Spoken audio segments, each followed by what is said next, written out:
아멘. 할렐루야. 우리가 지금 코비드 19 팬데믹으로 인해서 한 곳에 모이지 못하고 떨어져 있지만은 오늘 성령께서 우리 마음을 모아주시고 성령 안에서 우리가 하나 되어 하나님 보좌 앞에 나아가는 아름다운 시간이 되기를 바랍니다. 오늘 성경은 이렇게 시작합니다. 우시야 왕이 죽던 해에, 자, 이런 것을 화제화라고 하는데 토픽입니다. 그러니까 이 상황에서 어떤 일이 벌어졌다는 거예요. 이 상황이 중요한데 이 상황이 뭐냐? 우리로 하여금 관심을 갖도록 우리의 귀를 기울이도록 합니다. 우시야는 남유다 왕국에서 아버지가 죽기 전에 함께 통치한 것까지 포함하면 무려 52년 동안 남유다를 통치한 왕입니다. 많은 사람들이 이 왕이 우리를 먹이고 입히고 살려줬다라는 생각이 있었습니다. 이 왕 때문에 우리가 이만큼 이렇게 살아왔다. 근데 갑자기 이 왕이 죽었는데 우리는 이제 어떡하니? 우리는 이제 어떡하지? 하는 그런 탄식이 나오던 때였습니다. 우시야 왕이 죽던 해에. 그런데 이사야 선지자는 다른 선지자와 마찬가지로 이미 이 사건 이전에 부름을 받은 사람이었습니다. 우리가 보통 에스겔서도 보고 예레미야도 보고 호세아서도 보고 그러면 1장에 이 선지자들의 어떻게 하나님으로부터 부름을 받았는지에 대해서 우리에게 잘 보여주잖아요. 그런데 여기 소명장은 6장이란 말이에요. 왜 6장에서 하나님께서 이사야에게 부르심을 보여주시느냐는 거예요. 자, 그것은 뭐냐? 자, 지금 선지자로서 사역을 하고 있음에도 불구하고 선지자로서 사역을 함에도 불구하고 하나님께서 다시 한번 소명을 새롭게 해주기로 작정하셨다는 거예요. 왜요? 우시야 왕이 죽던 해에 많은 사람들이 이제 우리에게는 희망이 없다, 소망이 없다라고 말을 하는데 선지자인 이사야마저도 흔들리는 그런 때였습니다. 그때에 하나님께서 환상을 보여주십니다. 그때 하나님께서 하나님이 어떠신 분인지, 하나님이 무엇을 하고 계시는지, 하나님에 대해서 이렇게 하나님의 계획을 보여주는 것을 우리는 비전이라고 합니다. 환상은 뭐냐? 비전이고 비전은 하나님과 하나님이 하시는 일을 보는 게 비전입니다. 하나님의 계획을 보는 게 비전입니다. 이런 절망적인 상황 속에서 우시야는 어떤 환상을 보았습니까? 하나님께서 주께서 높이 들린 보좌에 앉으셨는데 그의 옷자락은 성전에 가득하였고, 하나님은 높이 들린 보좌에 앉으셨는데 그의 옷자락은 성전에 가득하였다고 합니다. 우리가 요한계시록을 공부하다 보면은 요한계시록이 구약의 많은 이미지들을 가지고 갑니다. 그 중에 이사야서에서도 많은 이미지를 가지고 가는데, 요한계시록 마지막 장에 보면 새하늘과 새 땅이 나오는데 거기에 보면 거기에는 성전이 없다고 그래요. 그 나라가 성전이라고 그래요. 거기에 성전은 전능하신 하나님과 어린 양 예수 그리스도가 성전이니까 성전이 따로 없다라고 이야기합니다. 하나님이 성전이신데 하나님이 전 우주를 다 채우고 있다라는 것입니다. 스랍들이 모시고 섰는데 각기에서 날개가 있어 그들로는 자기의 얼굴을 가렸고 그들로는 자기의 발을 가리고 그들로는 날며 서로 불러 이르되 거룩하다 거룩하다 거룩하다. 이 계속해서 거룩하다 거룩하다 거룩하다 이렇게 찬양하는 것처럼 하나님의 존전에 하나님 앞에서 하나님을 하나님으로 보는 사람은 하나님의 거룩이 드러날 수밖에 없는 거예요. 하나님은 거룩하시고 우리는 죄인입니다. 우리는 하나님의 은혜 없이는 하나님 앞에 설 수가 없고 하나님은 우리와 다르게 하나님은 거룩합니다. 거룩하다는 말은 다르다. 거룩하다는 말은 구별되다. set apart라는 거죠. 우리와 다른 차원이 다른 거예요. 우리는 하나님 우리의 생각으로 우리의 수준에서 자꾸 생각을 하기도 하는데 하나님은 다른 분이에요. 정말 이 절망적인 상황 위기 속에서 하나님은 하나님이다. 하나님 안에는 위기가 없는 거예요. 하나님 속에는 절망이 없는 거예요. 자, 우리가 때로는 문제를 묵상하고 형편과 상황에 우리가 빠져 들어가는 부분이 있어요. 우리가 사람을 묵상하기도 하고, 근데 답이 없어요. 점점 우리는 나락에 빠져 들어가는 그런 우리의 모습을 보게 되는데, 우리는 위기 때에 바라봐야 할 유일한 존재가 누구냐? 바로 하나님입니다. 하나님은 그 위엄과 그 장대함이 전혀 어느 때나 흔들림이 없습니다. 서로 이 천사들이 뭐라고 찬양을 하냐? 거룩하다, 거룩하다, 거룩하다. 만군의 여호와여 그의 영광이 온 땅에 충만하다 하더라. 서로 불러 이르되 여호와여 그의 영광이 온 땅에 충만하더라. 하나님의 존재가 전 세계 전 우주를 다 듣고 있다는 거예요. 그의 통치가 그의 손이 미치지 않는 곳이 없다는 거예요. 우리는 지금 우시아가 죽어서 지금 우리는 우리 가정에 문제가 있어서 큰일 났다라고 생각하는데, 환상을 통해서 비전을 통해서 하나님이 하시는 거 보이지 않는 하나님을 보니까 하나님이 여전히 우주를 붙들고 있더라고 말씀하는 것입니다. 우리 인생도 붙들고 계시는 분이 우리의 하나님입니다. 자, 4절에 보면 이같이 화답하는 자의 소리로 말미암아 문지방의 터가 요동하며 성전의 연기가 충만한지라. 그냥 이 연기는 하나님의 임재를 상징합니다. 하나님의 존재가 가득하더라는 거예요. 물이 바다를 덮은 같이 하나님을 아는 지식이 그냥 다 채워져 있더라는 거예요. 그때에 이사야가 뭐라고 말합니까? 하로다 나는 망했다. Woe to me. 내가 망했다는 거예요. 베드로가 예수 그리스도를 제대로 만났을 때 누가복음 5장에서 뭐라고 합니까? 나는 죄인이로소이다. 나를 떠나소서. 야, 예수 선생이 그냥 자세히 보니까 하나님인 거예요. 그가 하나님인 거예요. 내가 그를 감당할 수가 없는 거예요. 그는 거룩하신 하나님이고 나는 죄인이기에 내가 그를 감당할 수가 없는 거예요. 나는 죄인이로소이다. 주여 나는 죄인이로소이다. 나를 떠나소서. 똑같은 고백입니다. 이사야가 바로 하나님을 바라봤을 때에 하로다 나는 망하게 되었다. 나는 입술이 부정한 사람이요 나는 입술이 부정한 백성 중에 거주하면서 만군의 여호와이신 왕을 배웠음이로다. 정말 우시아가 우리나라를 붙들고 있고 우리는 우시아 때문에 먹고 사는 줄 알았는데, 우리를 먹이고 입히고 살리고 우리 인생을 붙들고 우리 우주를 붙들고 여전히 운행하시는 분이 하나님이라는 사실을 보면서, 야, 정말 하나님 내 생각이 죄였습니다. 정말 내 마음이 죄로 가득했습니다. 이제야 비로소 내가 죄인인 것을 깨닫습니다. 제대로 깨닫습니다 하고 자기의 죄를 고백합니다. 그런데 여기서 나는 입술이 부정한 사람이다라고 말합니다. 입술이 부정하다. 여러분, 입술은 인생 전체를 말하는 거예요. 우리 죄는 어디서 나오느냐? 입술에서 나옵니다. 여러분, 마음과 입술이 같이 갑니다. 마음의 표현이 입술이잖아요. 우리 언어가 우리의 존재입니다. 그 사람이 어떻게 말하는지, 어떤 방식으로 말하는지, 무엇을 말하는지를 보면 그 사람의 인격과 성품이 다 드러나고 그 존재가 우리가 보이잖아요. 그와 마찬가지로 내 입술이 부정한 자다. 내 말에 문제가 있었다. 나는 여러분의 입술이 하나님을 찬양하고 하나님을 노래하고 하나님의 영광을 선포하는 그런 언어가 되고 그런 입술이 되기를 축복합니다.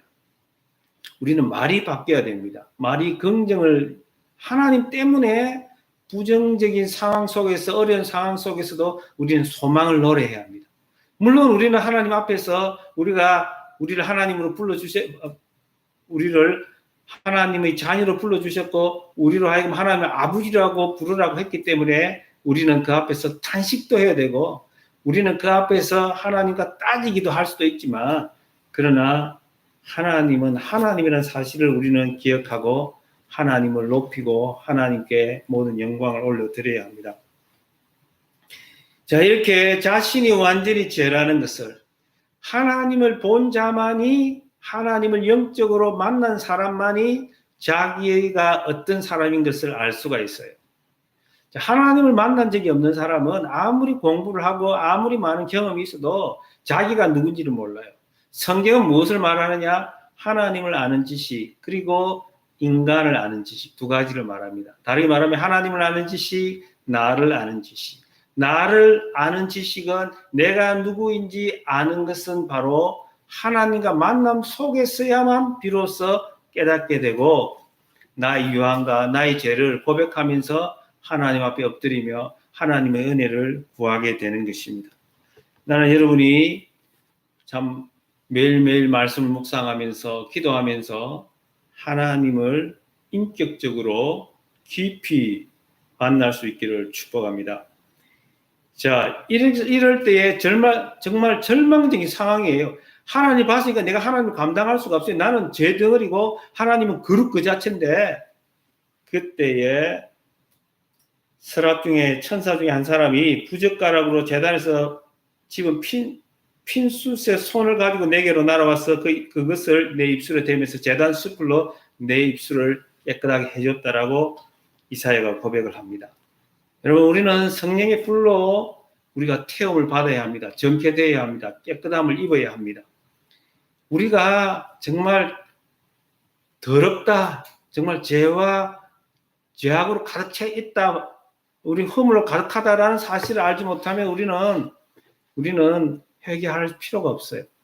여러분, 회개가 능력이라는 사실을 압니까? 우리의 죄를 토해내는 것이 능력이요, 우리가 죄를 토해내면서 하나님의 거룩을 입는다는 사실을 우리는 기억해야 합니다. 거룩이 능력입니다. 거룩이 실력입니다. 특별히 이 시대는 그렇습니다. 하나님을 인정하지 않는 이 시대에는 거룩이 힘이요, 거룩이 능력이요, 거룩이 영광인 것입니다. 8절에 보시면, 내가 또 주의 목소리를 들으니 주께서 이르시되 내가 누구를 보내면 누가 우리를 위하여 갈까 하시니, 그때 내가 이르되 내가 여기 있나이다, 나를 보내소서 하였더니, 그냥 하루다 나는 망했다, 나는 감당할 수 없다, 나는 살 수가 없다고 했던 사람이 바로 성령의 불로 정케함을 입었을 때, 자기의 죄를 고백하고 하나님의 은혜로 죄 씻음을 받았을 때에 바로 하나님은 그 사람을 쓰시고자 하는 거예요. 하나님은 스펙을 원하는 것이 아니라 최고의 스펙이 뭐냐? 바로 거룩입니다. 회개하는 사람, 자기의 죄를 하나님 앞에 토해내는 사람, 인생의 모든 짐을 하나님 앞에 내려놓는 사람, 자기 힘으로 살아가지 않고 자기는 이제 죽었다라고 고백하는, 하나님 은혜 아니면 살 수가 없음을 고백하는 바로 그 사람을 통해서 하나님이 사용하신다는 것입니다. 내가 누구를 보냈고 그 자신 없고 그 낮아빠진 그 인생 이사야가 내가 여기 있나이다, 나를 보내소서. 그때 내가 이르되 내가 여기 있나이다, 나를 보내소서 하였더니, 하나님이 지금 우리에게 놓고 하시는 말씀이에요. 너 지금 위기에 있지 않느냐? 너 지금 절망 중에 있지 않느냐? 너 지금 우울해서 지금 나자빠져 있지 않느냐는 거예요. 하나님께서 우리에게 말씀합니다. 나를 보라는 거예요. 형편 붙잡고 사람 붙잡고 문제 묵상하고 있지 말고 하나님을 묵상해라는 거예요.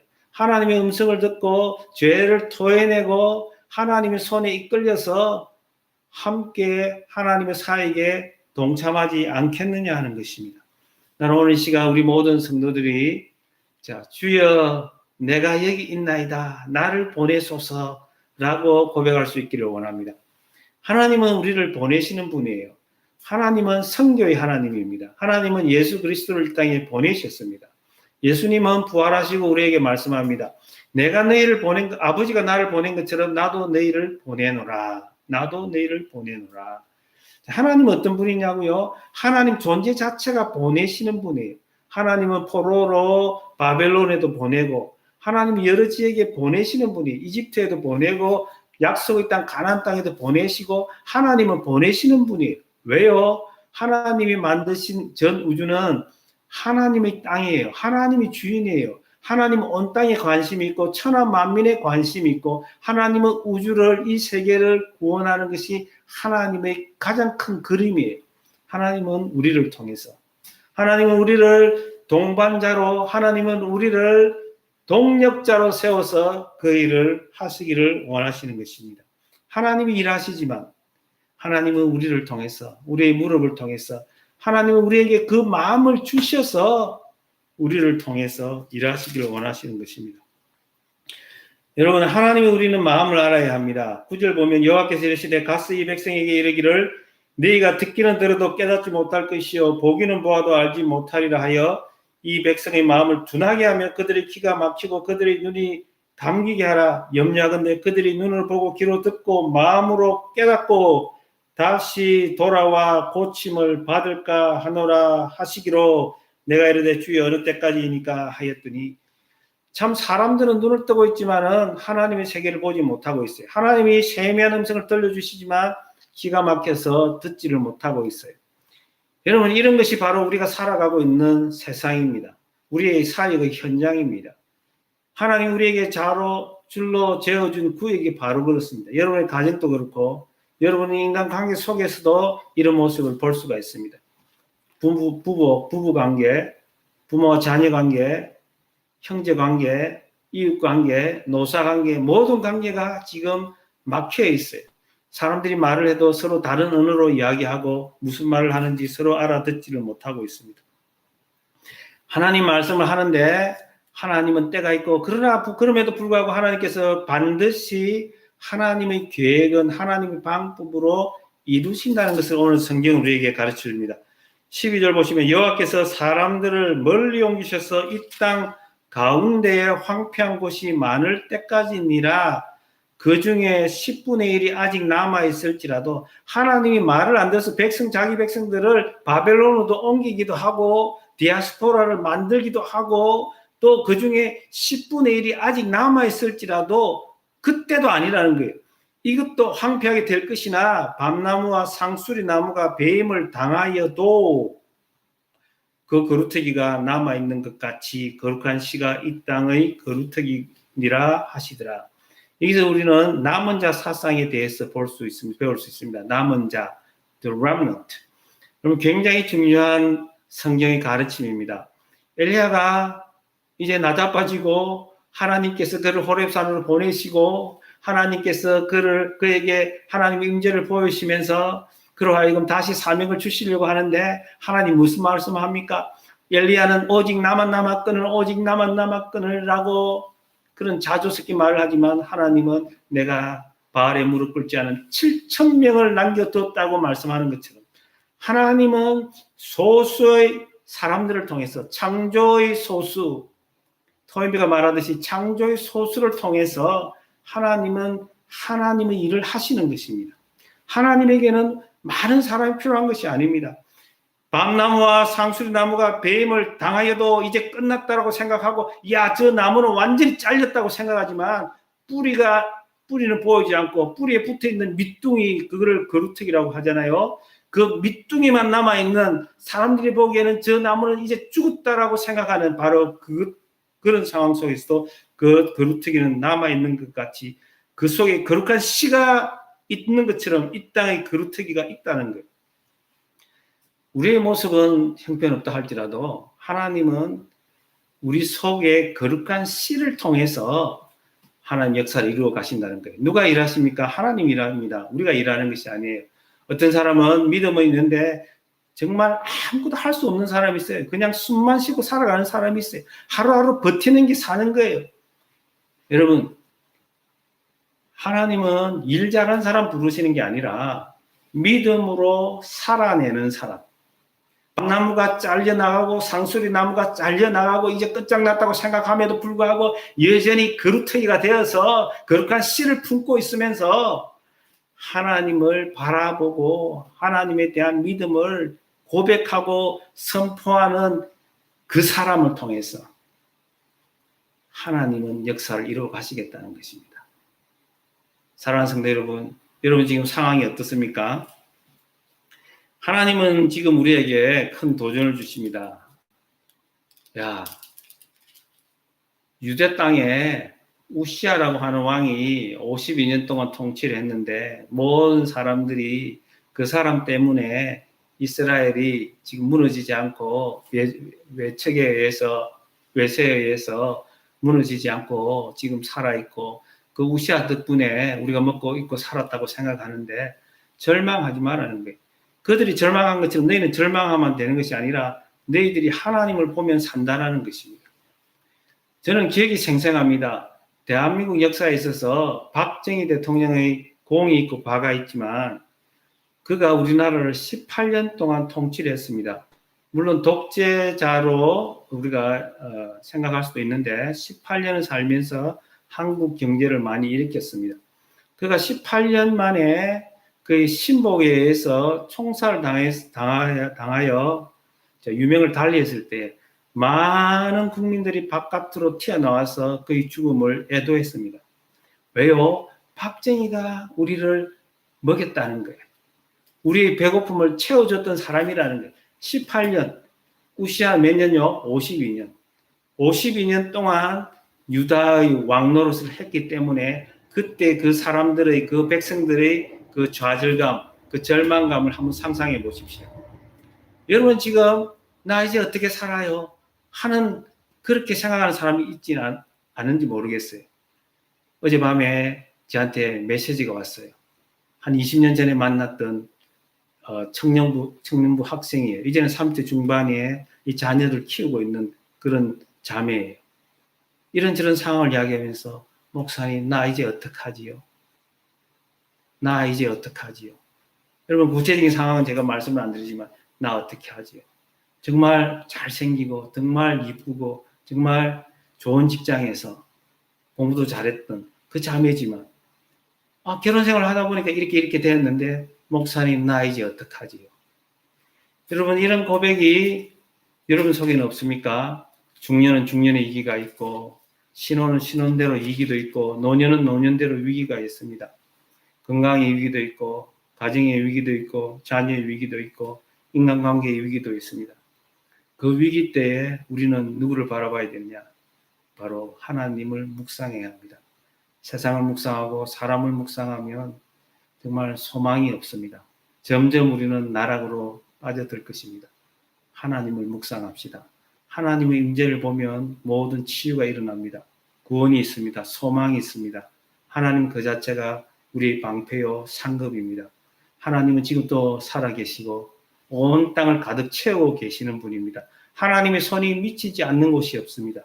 여러분 오늘 시간 우리가 합심해서 한번 기도하기를 원합니다. 하나님 아버지 우리의 시선을 주께로 인도하여 주옵소서. 하나님의 그 엄유하심과 그 장대하심을 바라보게 하시고 전능자 하나님이 여전히 온 우주를 다스리시는 그 하나님임을 고백하게 하여 주시고 하나님 여태까지 내 문제, 내 환경, 내 형편을 보고 내가